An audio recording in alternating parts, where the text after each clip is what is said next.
ಕ್ಷುಲ್ಲಕ ಕಾರಣಕ್ಕೆ 4 ಜನರ ಗುಂಪೊಂದು ಗರ್ಭಿಣಿ ಮಹಿಳೆ ಸೇರಿ 3 ಮೇಲೆ ಹಲ್ಲೆ ನಡೆಸಿರುವ ಘಟನೆ ಶಿವಮೊಗ್ಗದ ರಾಜೀವ್ ಗಾಂಧಿ ಬಡಾವಣೆಯಲ್ಲಿ ಗುರುವಾರ ಸಂಜೆ ನಡೆದಿದೆ. 2 ತಿಂಗಳ ಗರ್ಭಿಣಿ ಉಜ್ಮಾ, ಹಸೀನಾ, ಸೈಯದ್ ಶೇರು ಎಂಬುವರ ಮೇಲೆ ಅಬ್ಬು ಮತ್ತು ಆಸಿನ್ ತಂಡದಿಂದ ಹಲ್ಲೆ ನಡೆಸಲಾಗಿದೆ ಎಂದು ಸೈಯದ್ ಶೇರು ಕುಟುಂಬಸ್ಥರು ಆರೋಪಿಸಿದ್ದಾರೆ. ಬಡಾವಣೆಯಲ್ಲಿ ದೊರೆತ ಬಂಗಾರದ ಚೈನ್ ವಿಚಾರವಾಗಿ ಗಲಾಟೆಯಾಗಿದೆ.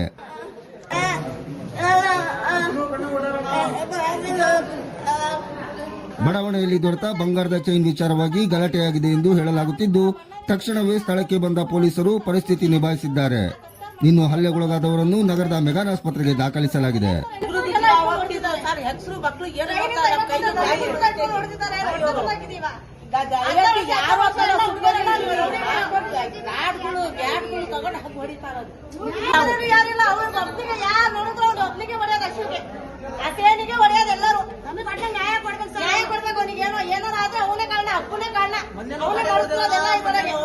ಯಾವಾಗಿದ್ರು ಇದು ಅಚ್ಚಿಗೆ ಜೀವಿತ ಅಪಾಯ ಇದೆ ಸರ್. ಅವ್ರು ಏನಾರ ಆಗಿದ್ರೆ